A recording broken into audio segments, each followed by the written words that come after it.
ஒரு இளைஞன் என்ன பண்ணா, நைட்டு நல்லா தூங்கிட்டு இருந்தான். தூக்கத்தில் ஒரு கனவு வந்துருச்சு. என்ன கனவுனா, அவன் ஒரு பூனையை முழுங்கின மாதிரி கனவு வந்துருச்சு. கனவு வர்றது தப்பு இல்லை, ஆனால் முழிச்ச உடனே கனவுல இருந்து வெளியில வரணும்ல. அவன் அதை உண்மையினே நினைச்சிட்டு எந்திக்கிறான். தூக்கத்திலேருந்து எந்திக்கும் போதே வயிற்றுக்குள்ள பூனை இருக்குது, பூனையை நம்ம முழுங்கிட்டோம் அப்படின்னு பதட்டத்தோடய எந்திக்கிறான். நேராக உள்ளூரில் உள்ள டாக்டரை போய் பார்த்தான். டாக்டர், நான் பூனையை முழுங்கிட்டேன். அவர் பதறிட்டார். பூனையை முழுங்கிட்டு எப்படிப்பா வர முடியும்? இல்லை நீங்கள் என்ன எனக்கு சரி பண்ணுங்க.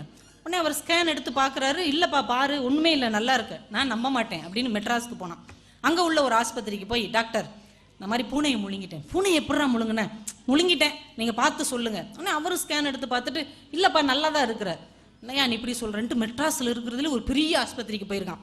போய் கேட்டிருக்கான், டாக்டர் நான் பூனையை முழுங்கிட்டேன். உன்னை பார்த்தாலே அப்படித்தாண்டா தெரியுது, உட்காரான்ட்டார். உட்கார வச்சு, எத்தனை நாள் ஆச்சு? 3 நாள் ஆச்சு. உன்னை பார்த்தாலே தெரியுது, ஒரு மாதிரி உன் குரலே மியாமியாவும் தான் கேட்குது. ஒரு ஸ்கேன் எடுத்து பார்த்துருவோம் அப்படின்னு ஸ்கேன் எடுத்து உள்ளேயே அவர் பூனை மாதிரி படம் வரைஞ்சி அவன்கிட்ட கொண்டு வந்து காமிச்சார். பார்த்தியா பூனை, நீ முழுங்கின பூனை இந்த இருக்குது. டாக்டர் எப்படி டாக்டர், இதுக்கு முன்னாடி எடுத்தவங்கலாம் பூனை இல்லை, நீங்கள் எடுத்தது? அவங்கெல்லாம் இருட்டுக்குள்ளே எடுத்திருக்காங்கடா, பூனை ஒளிஞ்சிக்கிச்சு. நான் லைட்டை போட்டு எடுத்தேன்னா பூனை மாட்டிக்கிருச்சு. டாக்டர் நீங்கள் தெய்வ டாக்டர், இது எப்படி வெளியில் எடுக்க போகிறீங்க? ஒன்றும் இல்லை, ஒரு 2 நாள் அட்மிட் ஆகு, 3ஆம் நாள் ஆப்ரேஷன் பண்ணி பூனையை எடுத்துருவோம். ரொம்ப நன்றி டாக்டர்னு போயிட்டான். இப்போ நர்ஸு கேட்டாங்க, இல்லாத பூனையை எப்படி வெளியில் எடுப்பீங்க? உடனே அவர் சொன்னார், பூனை இல்லாமல்லாம் இல்லை, பூனை வயிற்றுக்குள்ளே இல்லை, ஆனால் அவன் மனசுக்குள்ளே இருக்குது.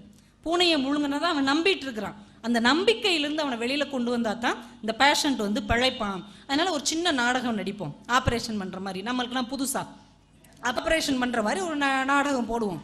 நீ உடனே ஒரு பூனையை கொண்டு வந்து விடு, உடனே அவன்கிட்ட இந்த பூனை வந்துருச்சுப்பான்னு காட்டிடலாம். ஓகே டாக்டர்ன்ட்டு பயங்கரமாக அத்தட்டு இத்தட்டுன்னு ஆப்ரேஷனுக்கான எல்லா வேலையும் நடக்குது. இந்த நர்ஸு கொண்டு வந்து ஒரு பூனையை விட்டாங்க. அது மியாவுன்னு கத்துச்சு பாருங்க, எந்திரிச்சு உட்காந்துட்டான். பாத்தியா நீ முழுங்கின பூனை எப்படி போகுது, பாத்தியா நீ பிழைச்சிட்ட. இந்த பூனையை பார்த்து ஓன்னு அழுதான்.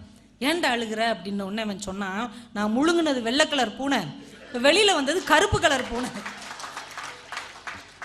அந்த பூனை உள்ள போய் குட்டி போட்டுருச்சு டாக்டர் அப்படின்னு. இப்போ இவனை நீங்கள் எப்படி வெளியில் கொண்டு வருவீங்க? நமக்கு இந்த கதை ரொம்ப சிரிப்பாக இருக்கிறது, நகைச்சுவையாக இருக்கிறது. ஆனால் உண்மையிலேயே நாமளும் அந்த பூனையை முழுங்கினவன் மாதிரி தான்.